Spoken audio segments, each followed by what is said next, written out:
Hey, I'm Russ Frushtick, and today I'm going to walk you through 7 super helpful tips if you're just starting out in Far Cry 5. Number 1, go anywhere. Once you've completed a few missions on the tiny starting island, the entire map of Far Cry 5 is open to you. Some of it may be inaccessible due to your current skills, or it's a little hairy in terms of opposition, but by and large you can pretty much go anywhere you want. It's worth noting that the map is segmented into 3 regions, each controlled by a lieutenant. It's really up to you which one you tackle first. But once you pick one, you should try sticking with it, at least until you take down the boss of that area. It does unlock a helpful perk, which we'll talk about in a bit. Number 2, unlock some animal friends. One of the best parts of Far Cry 5 is that you can recruit guns for hire that will follow you around and help you out. But guns for hire are nowhere near as awesome as fangs for hire. Yes, you can befriend a number of animals in the game, and you should definitely look to do this as your very first mission. You can actually see where the potential friends are on the map, indicated by these portrait photos. Which animal you go for is really up to your playstyle. Peaches the cougar is really good if you're a stealth player, he'll do stealth kills.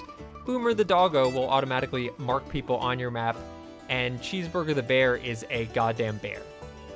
Who you go with is really up to you, but don't feel locked into your decision. These missions are super quick to complete, so feel free to collect them all. Number 3, challenges are great for skill points. As you're playing through Far Cry 5, you might find yourself hungry for skill points. You'll get a few here and there just by completing missions, but skill points by and large are kind of slow coming unless you do challenges.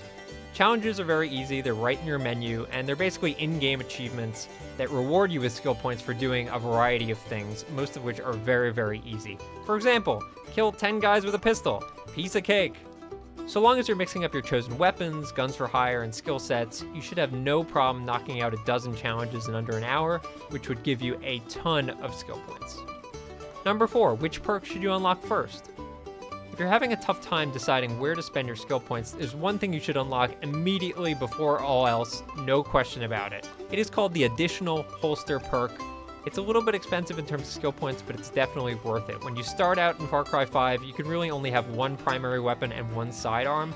Adding a second primary weapon is a huge, huge benefit. We definitely recommend it. If you want to carry even more weapons, we recommend finishing one of the regions in Far Cry 5.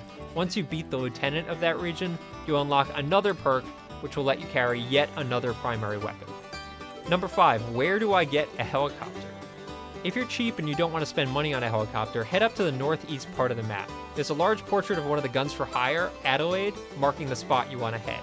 Once you're there, complete a mission for Adelaide, and you'll unlock the ability to call her in. She'll bring her favorite chopper with you, which is called Tulip, and you can take that for yourself once she lands. It's actually one of the fastest helicopters in the game, and it comes packing a machine gun, which is extremely handy. If you want to unlock that same helicopter at all the heliports around Hope County, make sure you do the mission for Xander. He's the yoga fanatic. He's found right around where you did the mission for Adelaide. Once you do his mission, it'll unlock Tulip for all the heliports in the area. Number 6, staying quiet. Stealth is extremely effective in Far Cry 5, and there are a bunch of perks that allow you to kill enemies without making a peep. If that's your playstyle, go for it. Even if it isn't though, you should consider buying silencer attachments for your favorite guns.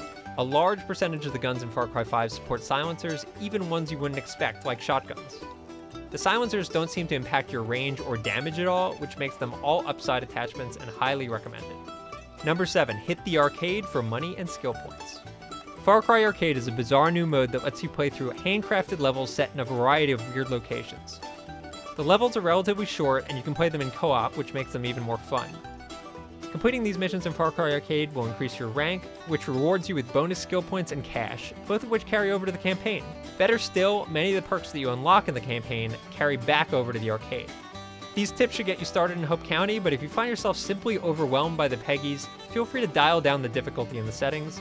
Easy mode doesn't impact any of the rewards or achievements, and it'll let you be a little more goofy and freewheeling in Far Cry 5's wide open spaces. And with that, good luck!